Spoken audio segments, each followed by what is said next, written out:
Good morning students. I hope you all are doing great. I am Monica Ahlawat. Welcome to my channel Level Up Psychology. यहाँ हम कर रहे हैं class 12 psychology का second chapter which is self and personality. Last class में हमारी type approaches finish हो गई थी और आज से हम शुरू करने वाले हैं ट्रेट अप्रोचेस। अब type approaches and trait approaches के इंट्रोडक्शन वाले क्लास में मैंने बहुत अच्छे से एक्सप्लेन किया है कि क्या टाइप अप्रोचेस होती हैं एंड क्या ट्रेट अप्रोचेस होती हैं, क्या उनके बीच में डिफरेंस होता है। तो आज हम ट्रेट अप्रोचेस का कुछ ज़्यादा इंट्रोडक्शन नहीं करेंगे, डायरेक्टली हम अपनी अप्रोचेस पे आएंगे जो कि हमारे साइकोलॉजिस्ट द्वारा दी गई थी।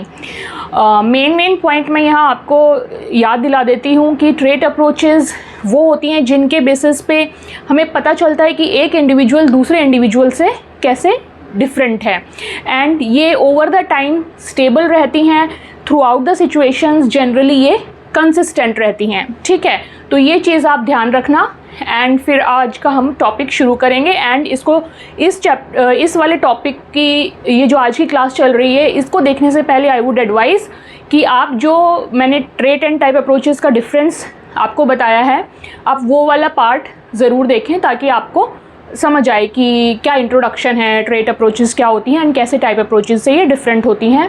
सो पहली जो आज की हम ट्रेट अप्रोच करेंगे वो करेंगे हम which was given by Gordon Allport and उनकी थ्योरी को बोलते हैं एलपोर्ट्स ट्रेट थ्योरी। ठीक है, let's start with the topic today.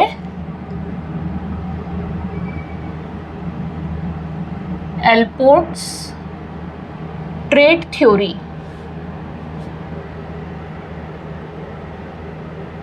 Okay,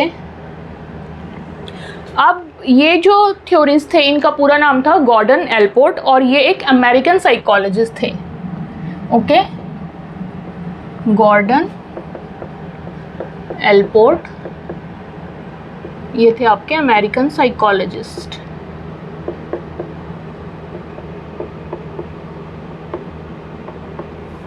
okay, और इनका जो काम है साइकोलॉजी के फील्ड में वो बेसिकली पर्सनालिटी की ट्रेट्स से रिलेटेड ही है और ये वन ऑफ द जो बहुत स्टार्टिंग के पायनियर साइंटिस्ट होते हैं, पायनियर साइकोलॉजिस्ट होते हैं इस फील्ड के, उनमें इनका नाम आता है। बहुत शुरू के ये थे।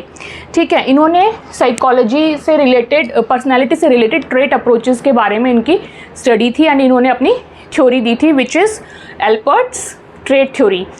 अब इनका क्या कहना था कि जैसे कि ट्रेट अप्रोच में हमने पढ़ा भी है कि थ्रू आउट द सिचुएशंस जो ट्रेट है वो मोस्टली स्टेबल रहती है। ठीक है, तो इनका ये कहना था कि सिचुएशन जो होती है वो एक स्टिमुलस की तरह एक्ट करती है किसी भी पर्सन के लिए। ओके, अब कोई स्टिमुलस आएगा तो उसका बदले में हमारा कुछ रिएक्शन या कुछ रिस्पॉन्स निकलेगा, राइट। तो दो चीज़ कि इन्होंने बात की, स्टिमुलस एंड रिएक्शन या बिहेवियर, कि कोई एक सिचुएशन है, कोई एक स्टिमुलस है, उसके रिस्पॉन्स में हम कुछ एक्ट करेंगे, कुछ बिहेव करेंगे। अब कोई सिचुएशन के बदले में हम क्या एक्ट कर रहे हैं वो किस बात पे डिपेंड करता है, या इन दोनों चीज़ों को कौन है जो जोड़ता है, दैट इज़ ट्रेट। कि जैसी आपकी ट्रेट होगी वैसा आप सिचुएशन पे रिएक्ट करेंगे। ठीक है, इसको थोड़ा सा और अच्छे से समझते हैं थ्रू वन एग्जाम्पल। सपोज करो कि ये एक पर्सन है, ठीक है, जिसकी हमें ट्रेट को समझना है। ठीक है, या फिर इस पर्सन के सामने हम कुछ सिचुएशन देते हैं जो स्टिमुलाई की तरह एक्ट करेंगी एंड हम इसका रिस्पॉन्स देखते हैं कैसा रहेगा। ओके, अब यहाँ पे सपोज ये एक बॉक्स है, इसमें गोल्ड पड़ा है। ठीक है, और ये लॉक्ड है, ताला लगा हुआ है।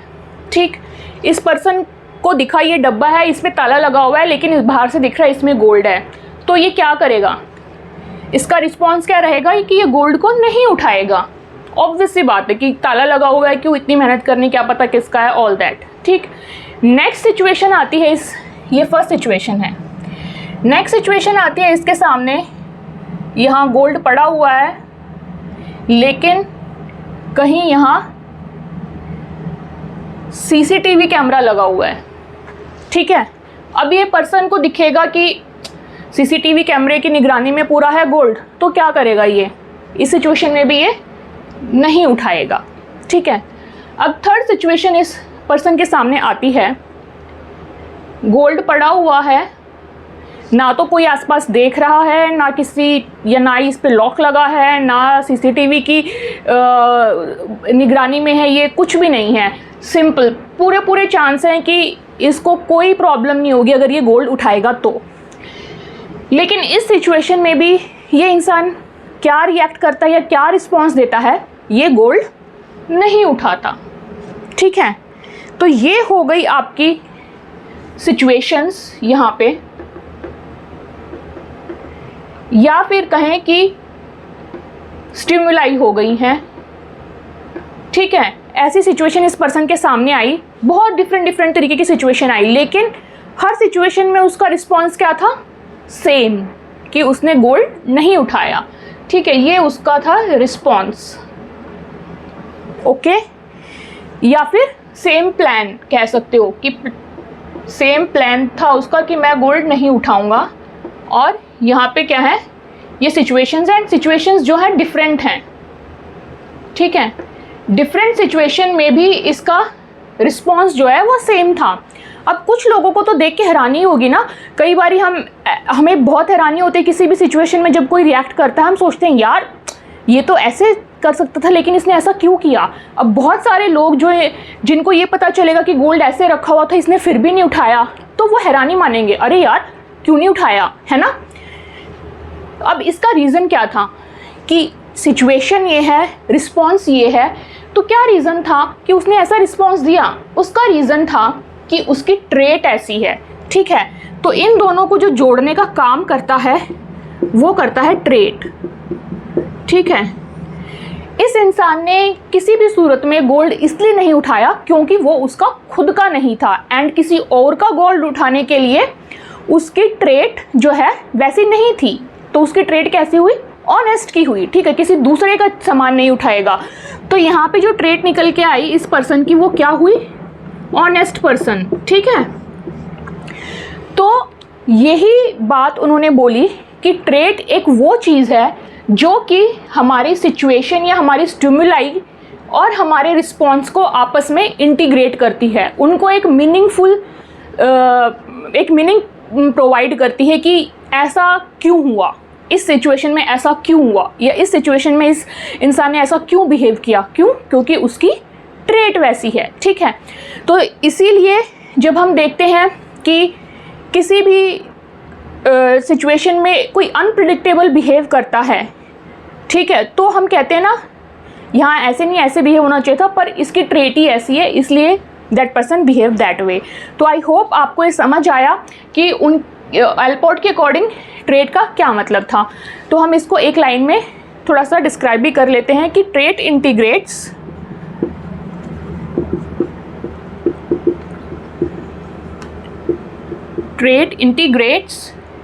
stimuli and responses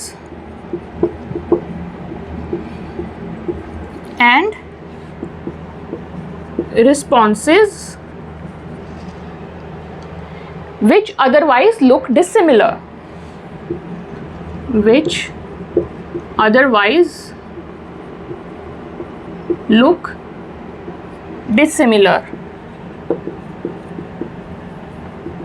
ठीक है, यानी कि देखने से तो दोनों डिसिमिलर से लग रहे हैं कि भाई खुले में गोल्ड पड़ा है तो क्यों नहीं उठाएगा, है ना। मोस्ट ऑफ द लोगों के दिमाग में ये बात नहीं आएगी कि नहीं उठाना है, ठीक है, क्योंकि उनको दिखेगा कि ठीक है पड़ा है फालतू में, ऐसा भी नहीं है कि मैं चोरी कर रहा हूँ या क्या है, फालतू में पड़ा है, किसी का भी नहीं है, मैं उठा लेता हूँ, है ना। लेकिन फॉर दिस पर्सन अगर वो इसका नहीं है तो चाहे वो किसी का भी है नहीं है, that person doesn't care and वो नहीं उठाएगा।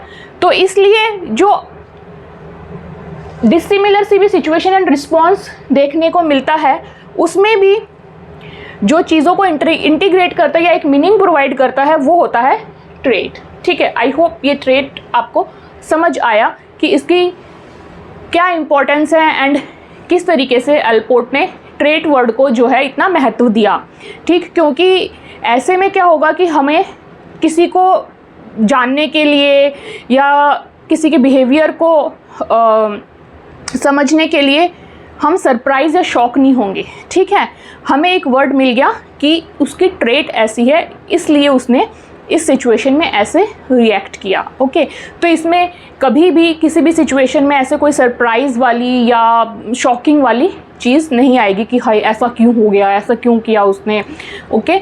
सीधा सीधा है कि उस ट्रेट जो है उसकी ऐसी, जिसकी वजह से उसने किसी भी सिचुएशन में ऐसे रिएक्ट किया, ठीक है। आई होप ये एग्जाम्पल आपको क्लियर है।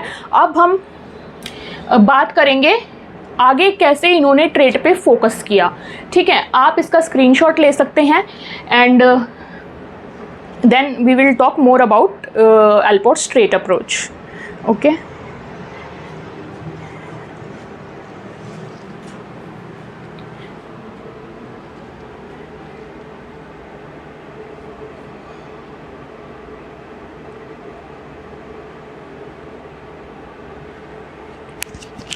Okay, I think it might be done. Let me remove this.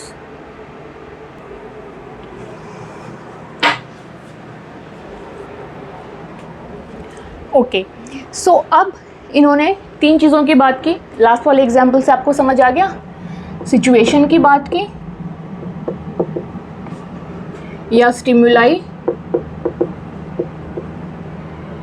Response की बात की या बिहेवियर कह लो इसको, कुछ भी, एंड बात की ट्रेट की, ठीक है, जो कि इन दोनों को आपस में इंटीग्रेट करता है। अब आपने देखा होगा, पढ़ा होगा, बहुत बारी हम बात करते हैं कि जो साइकोलॉजिस्ट होते हैं वो या तो इस तरीके से चीज़ों को या पर्सन्स को समझने की कोशिश करते हैं कि ऐसी ऐसी सिचुएशन होगी, मतलब शुरुआत कहाँ से करते हैं, या तो वो सिचुएशंस को समझने की कोशिश करते हैं, जैसे कि हमने फर्स्ट चैप्टर में सिचुएशनिज्म पढ़ा था, है ना। तो वो या तो इस वाले पार्ट को समझ के स्टार्ट करते हैं, यहाँ से पकड़ के चीज़ों को समझना शुरू करते हैं, या फिर वो कई बार बिहेवियर्स को पकड़ के समझना शुरू करते हैं कि इसका बिहेवियर ऐसे है, देन सोचते हैं कि ऐसा क्यों है, क्या है, ठीक है। जो बिहेवियरिज्म जो है या बिहेवियरल अप्रोच है उसमें आप ये ज़्यादा पढ़ेंगे। तो कुछ ऐसे होते हैं। अल्पोर्ट ने क्या किया, उन्होंने ट्रेट वर्ड पे जोर दिया, ठीक है। उन्होंने सिचुएशंस एंड बिहेवियर्स को ज़्यादा अपने स्टडी में इन्वॉल्व नहीं किया। उन्होंने देखा, जैसे हमने प्रीवियस एग्जांपल में देखा, ऑनेस्ट एक वर्ड है जो है ट्रेट। तो उन्होंने देखा कि अब उस ऑनेस्ट वर्ड से उस इंसान की सारी सिचुएशन भी समझ आ गई, उसका बिहेवियर भी समझ आ गया, सब कुछ समझ आ गया उस एक सिंपल एक ऑनेस्ट वर्ड से, है ना, जो कि उसकी ट्रेट थी। तो इसलिए अल्पोर्ट ने सोचा कि क्यों ना मैं ऐसे ही ट्रेट्स देखूं कि क्या क्या होती हैं, ठीक है, और उससे जो है मुझे पर्सनैलिटीज़ को समझने में या कैटेगराइज करने में आसानी होगी, ओके। तो इसके लिए उन्होंने क्या किया, वो देखते गए कौन कौन से वर्ड होते हैं जो कि ट्रेट को डिफ़ाइन करते हैं। जैसे ऑनेस्ट हो गया, डिसऑनेस्ट हो गया, गुड, बैड, क्लेवर, ऑसम, है ना। कितने सारे वर्ड्स हैं जो कि हमारी पर्सनैलिटीज़ को या किसी की भी पर्सनैलिटी को डिफ़ाइन करते हैं। तो अब ऐसे ऐसे वर्ड ये सोचते गए जो कि जिनको कि ट्रेट का नाम दिया जा सकता है, सिंपल वर्ड्स, ठीक है। फिर इन्होंने क्या किया, इस चीज़ को आगे और बढ़ाया एंड इन्होंने फिर इसको तरीके से किया, इंग्लिश की जो डिक्शनरी होती है वो इन्होंने उठाई और उसमें से सारे वो वर्ड्स निकाले जिनको कि हम एक ट्रेट के रूप में यूज़ करते हैं, ठीक है। जैसे काइंड, अफेक्शनेट, जो भी वर्ड मिल पा रहा था जिससे कि इनको लगा कि ये एक पर्सनैलिटी को डिफ़ाइन करता है या फिर ये एक ट्रेट के तरीके से यूज़ होता है। तो इन्होंने उन सारे वर्ड्स की लिस्ट बना ली, ठीक है। और वो वर्ड्स कुछ कितने थे, ऑलमोस्ट 4000, 4,500 की उनकी पूरी लंबी लिस्ट तैयार हुई, इतने वर्ड्स की, जिनको कि उन्होंने ट्रेट्स की लिस्ट में डाला, ठीक है। तो एक्चुअली उन्होंने इंग्लिश डिक्शनरी का सहारा लिया, ठीक है। एंड इन्होंने क्या किया, वर्ड्स को निकाला जो कि थे ऑलमोस्ट इतने वर्ड्स, ठीक है, जो कि डिफाइन करते थे ट्रेट्स को, जिन वर्ड्स को देख के उन्हें लगा कि ये एक प्रकार की ट्रेट है। ठीक, इतने वर्ड्स इन्होंने उस डिक्शनरी से लिए। अब क्या किया, फिर इन वर्ड्स को उन्होंने 3 कैटेगरीज में डिवाइड कर दिया। अब उनको लगा होगा ना, जैसे कुछ एक वर्ड देखे होंगे तो उन्होंने देखा होगा अरे ये वर्ड तो बहुत रेयर देखने को मिलता है, ठीक है, या फिर कुछ ऐसा होगा ये वर्ड तो बहुत कॉमन है, ठीक है, या फिर कुछ ऐसा वर्ड होगा जिससे किसी की पर्सनैलिटी पता तो चलती है लेकिन वो उतना भी डोमिनेटिंग ट्रेट नहीं है उस पर्सन का, ठीक है।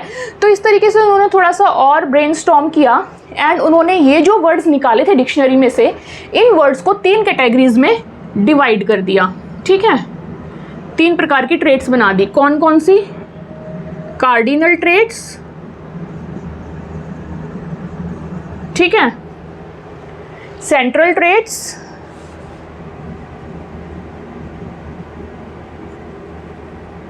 And secondary traits.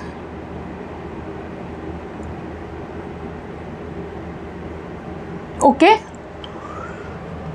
तो ये जितने भी वर्ड्स थे इन वर्ड्स को उन्होंने बांट दिया इन तीनों ट्रेट्स के अंदर, ठीक है।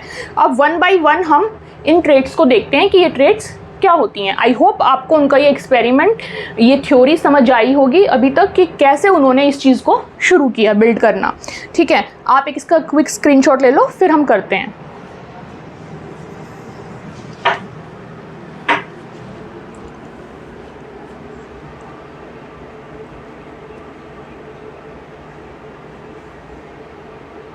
Okay, I think it might be done. अभी हम करेंगे कार्डिनल ट्रेट्स पहले। Let me remove this.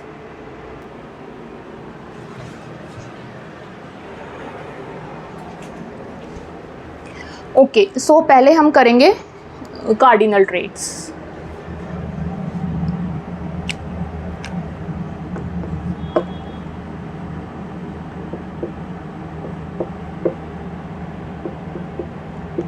ठीक है, अब कार्डिनल ट्रेट्स में उन्होंने कौन से वर्ड्स रखे जिनको कि उन्होंने बताया कि ये इस टाइप की ट्रेट्स होती हैं जो कि बहुत ज़्यादा किसी के पर्सनैलिटी में हाईली डिस्पोजिशन उनका होता है या बहुत व्यापक रूप से होती हैं, कि किसी की भी पर्सनैलिटी में आप देखेंगे कि ऐसे कोई ट्रेट हैं कि अपने गोल्स वगैरह उन्होंने उससे ही अटैच कर रखे हैं कि जीवन में ये ही उनका मकसद है, ऐसे ही उनको रहना है, यही सब करना है, ठीक है।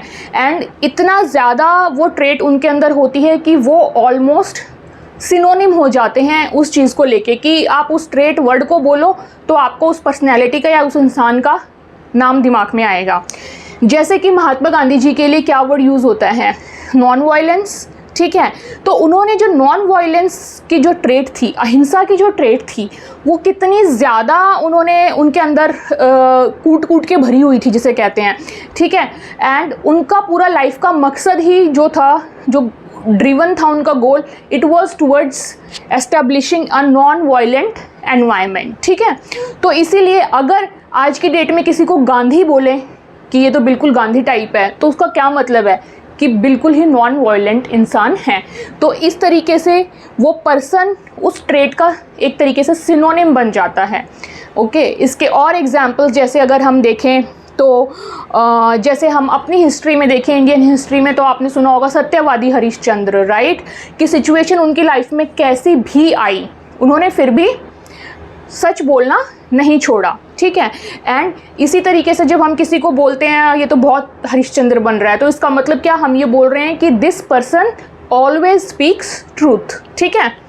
वैसे ही और एक एग्जाम्पल जैसे मैं दूँ आपको, एग्जाम्पल देने से पहले मैं आपको एक और चीज़ बोलूँगी कि ये ट्रेट्स जो होती हैं वो बहुत रेयर होती हैं। अब आप ये नहीं देखेंगे आपने चारों तरफ कि हर कोई इतना ज़्यादा किसी ट्रेट को लेके सीरियस है कि वो उस चीज़ के पीछे उसका पूरा जीवन लगा दे रहा है ना।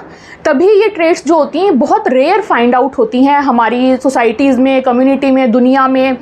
इसीलिए ज़्यादातर फिर वो पर्सन जो हैं, एक उनकी लाइफ जो है एक मोटिवेटिंग स्टोरी की तरह सबके सामने आती है कि ये पर्सन ने पूरी ज़िंदगी अपनी इस चीज़ के लिए, इस काम के लिए लगा दी, या मरते दम तक इन्होंने यही चीज़ को फॉलो किया, है ना। तो इस टाइप की, अब वो पॉजिटिव भी हो सकती हैं वो ट्रेट नेगेटिव भी हो सकती हैं।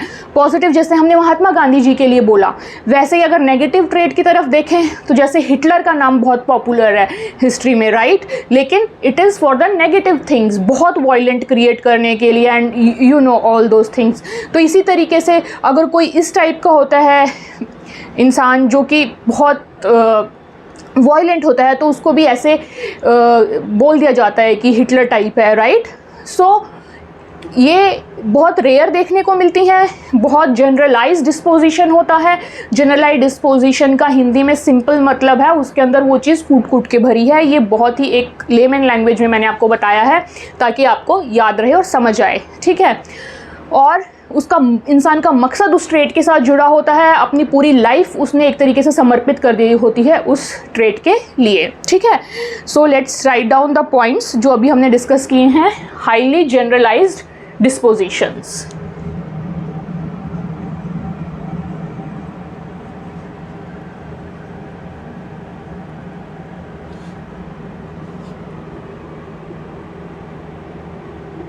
ठीक है।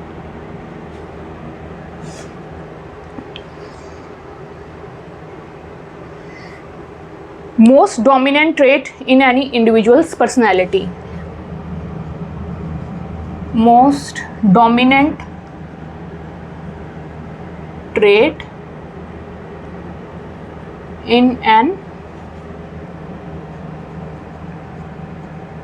individual's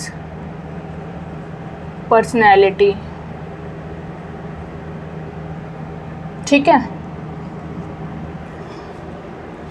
और क्या होता है? They are rare.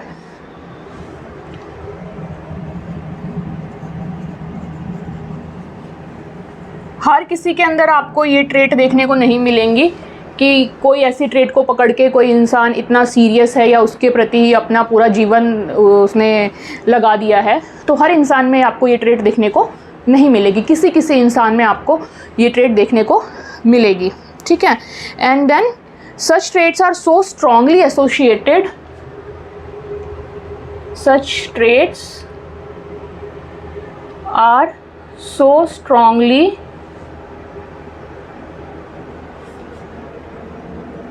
associated to an individual's personality,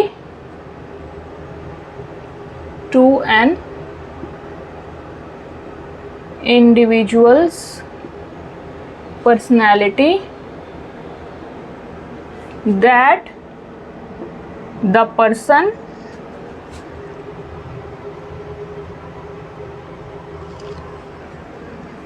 becomes almost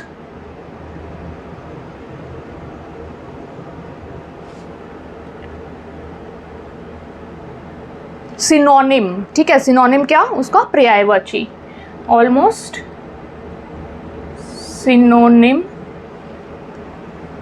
synonymous, ठीक है, synonymous with those qualities, with those qualities। मतलब कि आप किसी को उस पर्सन के नाम से भी अगर बोल दोगे तो इसका मतलब है आप उससे रिलेटेड जो ट्रेट है, कार्डिनल ट्रेट है, उसकी बात कर रहे हैं, ओके। इसमें एग्जाम्पल आप लिख सकते हैं। गांधीयन ट्रेट, ठीक है, या हिटलरियन ट्रेट,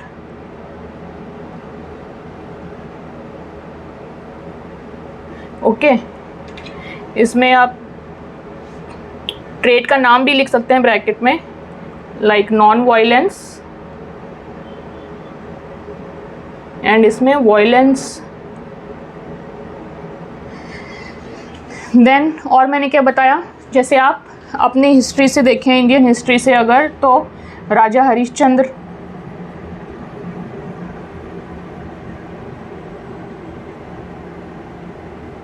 इनका क्या था? ट्रूथ स्पीकिंग, ठीक है। चाहे कितनी भी इन्होंने लाइफ में, अगर आपने स्टोरी सुनी होगी, आपको पता होगा, तो आपको ये चीज़ पता होगी कि इन्होंने कितना टफ़ टाइम देखा राजा से, पूरा मजदूरी टाइप या बहुत ज़्यादा कुछ इन्होंने सफ़र किया। एक राजा होने के बावजूद भी इनको राजगद्दी से हटा दिया गया था, तो तब भी इन्होंने जो है सच का साथ नहीं छोड़ा।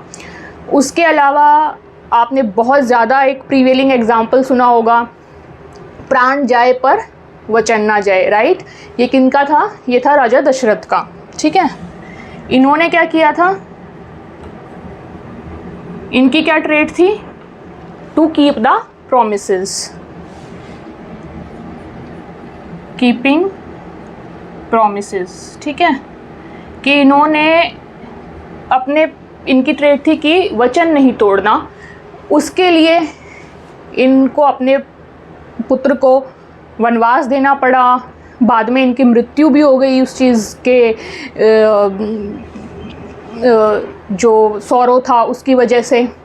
तो इन्होंने अपनी ट्रेट के लिए इतनी ज़्यादा उनकी लाइफ में उसकी अहमियत थी कि उसके लिए अपने प्राण तक इनको त्यागने पड़े उसको फुलफ़िल करने के लिए, ठीक है। सो ऐसे और भी एग्जांपल्स होंगे जिनको आप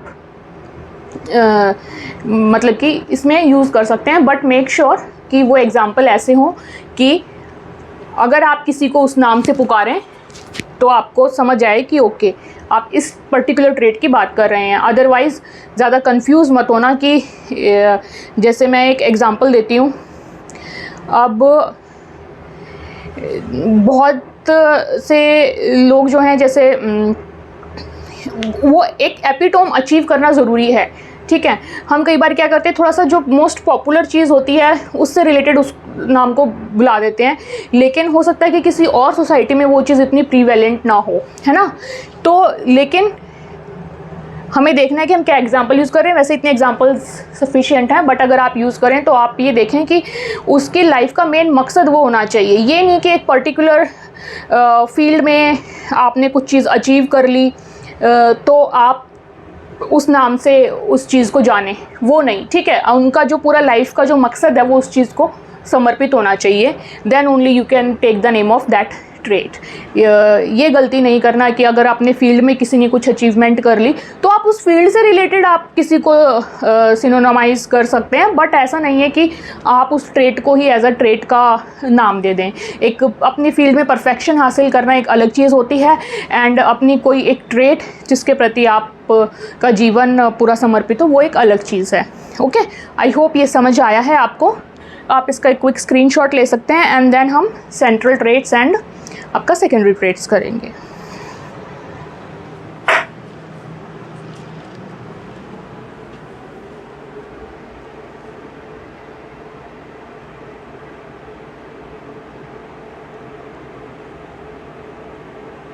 आप चाहें तो साथ के साथ नोट डाउन कर सकते हैं ये पॉइंट्स, इनको रिवाइज़ करने में भी आपको बहुत आसानी रहेगी। या आप फ़िलहाल स्क्रीनशॉट ले लें एंड बाद में आप नोट डाउन करें अच्छे से अपने आप रिवाइज़ करते टाइम, तो then also it will be useful. Okay, I think ये आपने स्क्रीनशॉट ले लिया होगा, नोट डाउन कर लिया होगा। Let me remove this.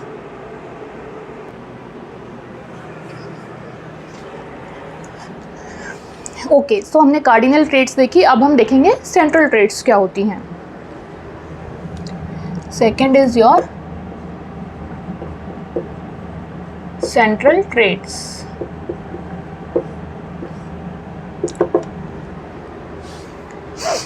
अब कार्डिनल ट्रेट्स तो मैंने क्या बताया, जनरलाइज्ड डिस्पोजिशन होती हैं, किसी भी इंसान में बहुत हद तक कूट कूट के भरी होती हैं, मोस्ट डोमिनेटिंग ट्रेट होती हैं। ये क्या होती हैं, ये भी काफ़ी हद तक किसी भी इंसान में पाई जाती हैं, डोमिनेटिंग भी होती हैं, लेकिन कार्डिनल से थोड़ी कम होती हैं, ठीक है। एंड जो कार्डिनल ट्रेट्स होती हैं, जैसे मैंने बताया कि वो बहुत रेयर होती हैं, यानी किसी किसी इंसान में उस हद तक होती है कोई ट्रेट, लेकिन ये क्या होती हैं, ये मोस्टली आपको कॉमन तरीके से लोगों में मिलेंगी, ठीक है। अपने आसपास जनरल लोगों में ये मिलेंगी, और उनकी जो मेन ट्रेट होगी या डोमिनेटिंग ट्रेट होगी वो ये ट्रेट्स होंगी, ठीक है। जैसे कि हम देखते हैं अपने आसपास लोगों को, कई हमें लगते हैं जो सबकी हेल्प करते हैं, तो उनको हम कह देते हैं बहुत हेल्पफुल है या काइंड है ना। लेकिन ऐसा नहीं है कि वो उसके पीछे इतने, उस ट्रेट के पीछे वो हैं कि आप पूरा वो उस चीज़ को ही फॉलो करते हैं, उसके अलावा कुछ उन्हें दिखता नहीं है, हर काम उनकी लाइफ का उसी चीज़ से जुड़ा हुआ है, ऐसा नहीं। But day to day life में किसी भी पर्सन के अंदर, एक आम इंसान के अंदर जो एक जनरल डोमिनेटिंग ट्रेट है, वो ट्रेट कहलाती है सेंट्रल ट्रेट। ठीक है, इसमें आपके सिंसियर हो गया या वार्म बिहेवियर हो गया किसी का, ये सब चीज़ें आती हैं उसमें। ठीक है, ऑनेस्ट पर्सनैलिटी हो गई जो हमने एग्जाम्पल देखा था। So we can write quite generalised dispositions, ये भी जनरलाइज्ड ही होती हैं बट एक आम तरीके से, बहुत एक्स्ट्रा ऑर्डिनरी तरीके से नहीं होती हैं। आप मोटा मोटा इस तरीके से समझ सकते हैं। Quite generalised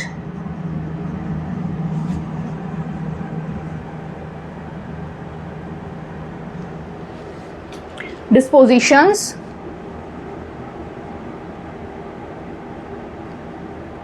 but less pervasive in effect,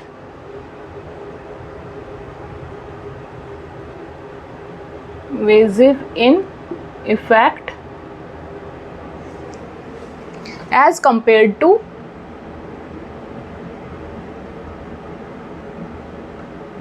cardinal traits, है ना।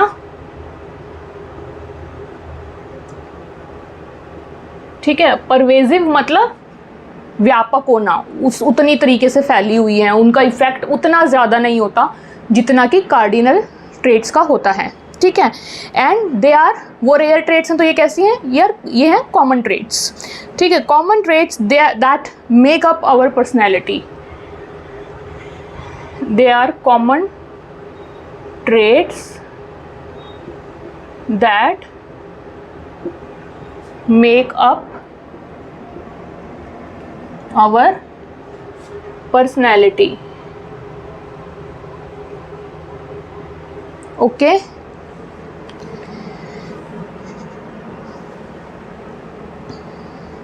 एंड इसके एग्जाम्पल्स क्या आएंगे, जैसे कि वार्म पर्सनैलिटी हो गई, ऑनेस्ट पर्सनैलिटी हो गई, काइंड पर्सनैलिटी हो गई, है ना। ये वर्ड्स हम डे टू डे लाइफ में यूज़ करते हैं ना। अब मैं वार्म बोलूँ तो इससे आपको किसी का नाम तो नहीं दिमाग में आएगा ना कि ये बिल्कुल वैसा है, राइट। या ऑनेस्ट बोलूँ तो बहुत सारे लोग होते हैं, तो हम इनको हर किसी के लिए, जो भी इंसान इस टाइप का दिखता है, हम उनके लिए इसी फॉर्म में यूज़ करते हैं। किसी इंसान का नाम लेके इनको हम शो नहीं करते हैं। एंड जनरली ऐसे वर्ड्स को हम और कहाँ एग्जाम्पल्स में कहाँ देखने को मिलता है, जब हम जैसे सपोज़ किसी के बारे में फीडबैक देते हैं, किसी का टेस्टिमोनियल लिखते हैं, या जैसे स्कूल में स्टूडेंट्स ऐसे लिखते हैं, माई बेस्ट फ्रेंड के ऐसे लिखते हैं, तो उसमें क्या करते हैं, अपने फ्रेंड्स की क्वालिटीज़ के बारे में डिस्कस करते हैं, लिखते हैं कि मेरा फ्रेंड इतना अच्छा है, इंटेलिजेंट है, ऑनेस्ट है, राइट। तो इस जब हम किसी की पर्सनैलिटी को डिस्क्राइब कर रहे हैं, कहीं पे उसका फीडबैक दे रहे हैं, या अपने बारे में अपना इंट्रोडक्शन दे रहे हैं, तब हम इन चीज़ों को जनरली यूज़ करते हैं, इन वर्ड्स को। तो इनकी ये भी एक अहमियत है। So you can write often used in मतलब कि किसी की पर्सनैलिटी को ओवरऑल बताने का तरीका है इन चीज़ों को यूज़ करना। हम किसी के बारे में भी बात करते हैं तो हम कहते हैं that person is very kind, that person is very honest, या that person is very cruel, है ना। इस टाइप से हम बात करते हैं।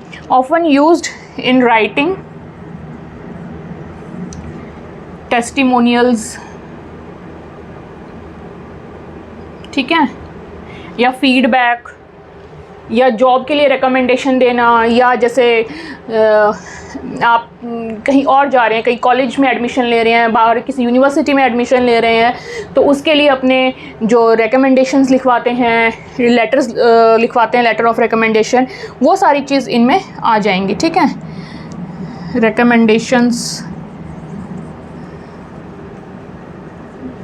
Recommendation letters etcetera. ठीक है, तो इस टाइप की चीज़ें आती हैं etcetera for a person.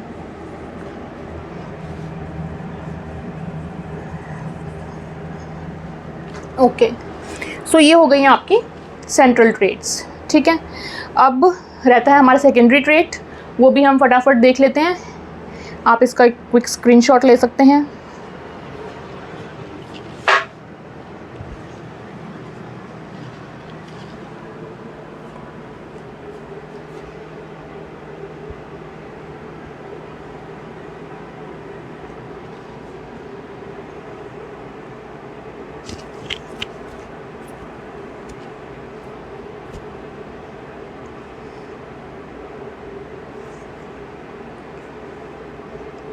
Okay, so I think it might be done.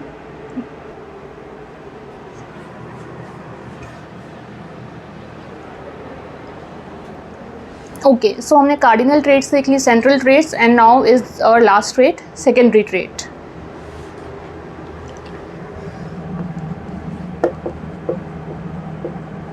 Secondary trait. Okay, अब ये ट्रेट जो है ये ज़्यादा डोमिनेटिंग नहीं होती हैं किसी की भी पर्सनैलिटी में, कुछ हद तक ये होती हैं एंड ये कभी कभी देखने को मिलती हैं किसी भी इंसान में, ठीक है. या फिर ये ज़्यादातर रिलेटेड होती हैं और इनका ज़्यादा प्रभाव भी नहीं होता है इतना ज़्यादा किसी इंसान की लाइफ में. ज़्यादातर ये या तो प्रेफरेंसेस से रिलेटेड होती हैं, मतलब पर्सनैलिटी में इतना ज़्यादा प्रभाव नहीं होता है, या तो प्रेफरेंसेस से रिलेटेड होंगी या लाइक डिसलाइक से होंगी.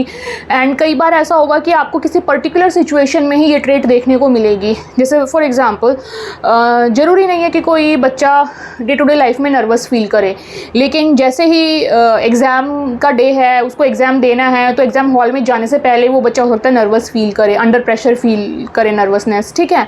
तो इस टाइप से ये चीज़ें हैं. या सपोज़ करो किसी के सामने पिज़्ज़ा रखा है एंड फ्रूट रखा है, तो कोई बहुत ज़्यादा हेल्थ कॉन्शियस होगा, अगर इस टाइप की ट्रेट होगी कि that person is very health conscious, तो वो ऑलवेज़ फ्रूट पिक करेगा.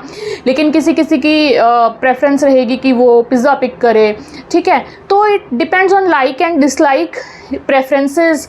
किसी हद तक ये जो है किसी की पर्सनैलिटी के बारे में थोड़ा बहुत आइडिया देते हैं कि ठीक है यार, इसको ये पसंद है, ये पसंद नहीं है, ये इस टाइप से है इंसान, राइट. बट ये नहीं कि उससे आप उसकी पूरी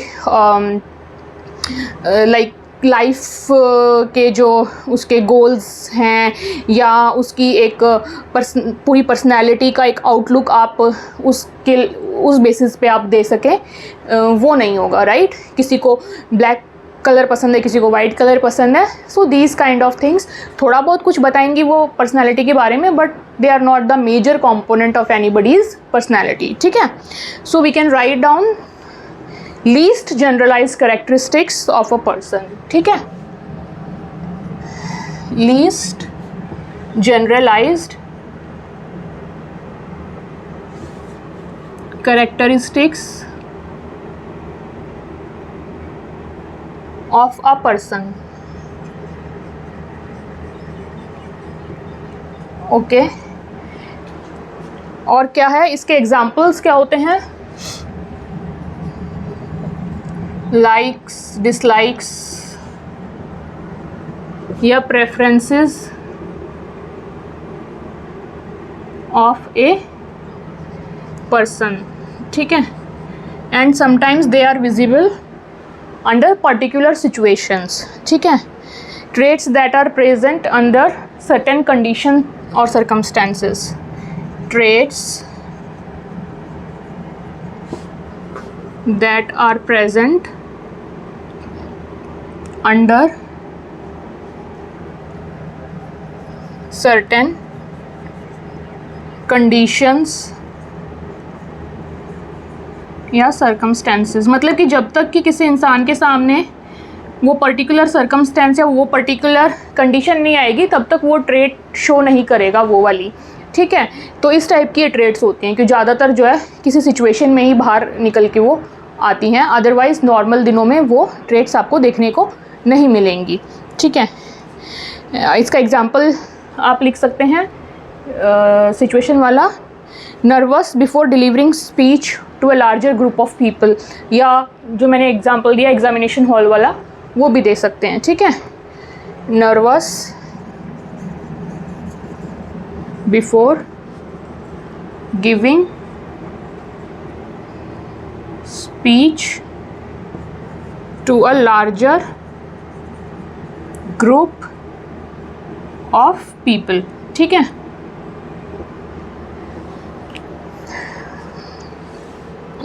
सो this is it. Secondary trait भी आपका कंप्लीट हो गया. तो हमने ये आज ट्रेट अप्रोच में पढ़ लिया है. एलपोर्ट, गॉर्डन एलपोर्ट ने जो अपनी ट्रेट थ्योरी दी उसके बारे में, उन्होंने ट्रेट वर्ड को बहुत अहमियत दी एंड बजाय कि लोगों को एनालाइज करने के, उनसे बात करने के और फिर बिहेवियर्स को प्रिडिक्ट करने के, उन्होंने क्या किया, उन्होंने वर्ड्स पे अपना ध्यान फोकस किया। जो ऐसे वर्ड्स उन्होंने निकाले इंग्लिश के डिक्शनरी से जो कि किसी ना किसी ट्रेट को डिफ़ाइन करते हैं। तो कुछ उन्होंने 4500 करके कुछ वर्ड्स, इतने उन्होंने वर्ड्स कलेक्ट किए उस टाइम पे, एंड उन्होंने फिर उन वर्ड्स को देखा कि उन वर्ड्स का कितना इम्पैक्ट होता है किसी की लाइफ में, किसी की पर्सनैलिटी में। उसके बेसिस पे उन्होंने उनको 3 कैटेगरीज में डिवाइड कर दिया, cardinal traits, central traits and secondary traits. Cardinal traits में वो ट्रेट आती हैं जिस पे कि इंसान की पूरी लाइफ डेडिकेटेड होती है और बहुत रेयर होती हैं ये ट्रेट किसी किसी में, एंड उनकी लाइफ का गोल उस चीज़ से ड्रिवन होता है और वो उसको हर हाल में फॉलो करते हैं। इस टाइप की ट्रेट होती है और वो ऑलमोस्ट सिनोनिम बन जाते हैं उस ट्रेट के, जैसे कि गांधीयन ट्रेट्स या राजा हरिश्चंद्र की ट्रेट, ऑल दोज थिंग्स। अब इसमें मेरे को एक एग्जांपल और याद आया है which is related to our psychology field. ठीक है, आप लोगों ने नार्सिसिस्ट का वर्ड सुना होगा, ठीक है, that personality is narcissist personality ऐसे बोलते हैं, राइट। तो नार्सिसिस्ट वर्ड कहाँ से आया है? नार्सिसिस्ट भी ये वर्ड जो आया है ये एक पर्सन से ही आया है, राइट, जिसका कि नाम था नार्सिसस, जो ग्रीक माइथोलॉजी में ये पर्सन था। उस पर्सन की एक स्टोरी है, वो स्टोरी मैं अभी तो नहीं यहाँ पे डिस्कस करूँगी क्योंकि बहुत लेंदी हो जाएगा एंड उसकी रिक्वायरमेंट भी नहीं है, बट वो पर्सन ऐसा था जिसकी वजह से इसकी जो बहुत ही self obsessed and all those kind of उसमें चीज़ें थी, जिसकी वजह से उससे बन गया नार्सिसिस्ट वर्ड। एंड आज की डेट में हम वो वर्ड यूज़ करते हैं which is synonymous to that person narcissus. ठीक है, ऑल्दो जब हम साइकोलॉजिकल डिसऑर्डर्स एंड ये सब पढ़ेंगे, जब नार्सिसिस्ट वर्ड आएगा हमारे सिलेबस में, देन मैं इसको डिटेल में बताऊंगी, बट क्योंकि ये अपने साइकोलॉजी के फील्ड से रिलेटेड था इसलिए मैंने आपको ये एक यहाँ पे एग्जांपल दिया, अभी मुझे याद आया। तो देन कार्डिनल ट्रेट्स के बाद हमने क्या पढ़ा? हमने पढ़ा सेंट्रल ट्रेट्स। ठीक है, अब सेंट्रल ट्रेट जो है वो होती हैं dominating traits, but lesser impact होता है उनका देन द कार्डिनल ट्रेट्स। ठीक है, वो ओवरऑल किसी की पर्सनालिटी को डिफाइन करने के लिए यूज़फुल होती है और जनरली जब हम किसी का टेस्टिमोनियल लिख रहे होते हैं, रिकमेंडेशन कर रहे होते हैं, तो हम उन वर्ड्स को यूज़ करते हैं, जैसे कि या अपने बारे में ही हम इंट्रोडक्शन दे रहे होते हैं, किसी की ओवरऑल पर्सनैलिटी को डिस्क्राइब कर रहे होते हैं तो हम करते हैं। एंड ये भी डोमिनेटिंग ट्रेट्स ही होती हैं लेकिन lesser than cardinal traits, and ये कॉमनली पाई जाती हैं, जैसे कि काइंड, ऑनेस्ट, क्रूअल, राइट। उसके बाद आता है सेकेंडरी ट्रेट्स। सेकेंडरी ट्रेट्स जो होती हैं बहुत ही लीस्ट प्रेजेंट होती हैं किसी में और वो हरदम आपको देखने को भी नहीं मिलेंगी। ज़्यादातर जब कोई ऐसी सिचुएशन आएगी कि जब उनको उस तरीके से रिस्पॉन्स करना पड़े तब वो ट्रेट उनकी निकल के बाहर आती है, एंड तब हमें उस इंसान के बारे में, उससे रिलेटेड ट्रेट का पता चलता है। जैसे कि किसी की प्रेफरेंसेस, जब तक उसके सामने वो चॉइसेस के वो ऑप्शंस नहीं आएंगे तब तक हमें नहीं पता चलेगा कि इस पर्सन की प्रेफरेंस क्या है, क्या लाइक डिसलाइक हैं, राइट। या जैसे कि फॉर एग्जांपल अगर किसी को पब्लिक स्पीकिंग करनी है, ग्रुप ऑफ पीपल के सामने स्टेज पे जाके कुछ बोलना है, तो उस टाइम पे वो पर्सन नर्वस हो जाए। तो इस तरीके की चीज़ें जो हैं वो जब सिचुएशन उनके सामने आती है तभी वो ट्रेट निकल के बाहर आती है, तब पता चलता है कि ओके इस पर्सन की एक ये भी ट्रेट है छोटी सी, ठीक है, जो इतनी ज़्यादा उनकी पर्सनैलिटी में नहीं वो होती है डोमिनेटिंग। ठीक है, सो आई होप ये आपको क्लियर है। एंड इसी के साथ ही हमारी आज की क्लास ख़त्म होती है। अगर आपको समझ आया है तो प्लीज़ लाइक, शेयर, सब्सक्राइब, जो जो होता है कमेंट एंड ऑल वो सब do that. And next class में हम आगे और करेंगे ट्रेट अप्रोचेस विच आर ऐसे ही वो बिल्ड होंगी। ट्रेट के आगे अल्पोर्ट के बाद कौन आए, कैटल आए, कौन आए, उन्होंने कैसे कैसे आगे उनकी थ्योरीज से इंस्पायर होकर उन्होंने आगे कैसे ये ट्रेट अप्रोचेस को बढ़ाया। तो ये पूरी स्टोरी की फॉर्म में आपको आगे इनकी अप्रोचेस नज़र आएंगे, एटलीस्ट 2-3 में तो फैक्टर एनालिसिस एंड जो 5 फैक्टर थ्योरी करेंगे उसमें आपको ये चीज़ देखने को मिलेगी। तो ये अल्पोर्ट की थ्योरी एंड उसके पीछे की जो स्टोरी है वर्ड्स वाली वो बिल्कुल याद रखना आप नेक्स्ट क्लास तक, ओके। और इसको पहले कर लेना ताकि आपको आगे का समझने में आसानी हो। Okay, then I see you in the next class. Till then, take care. Bye-bye.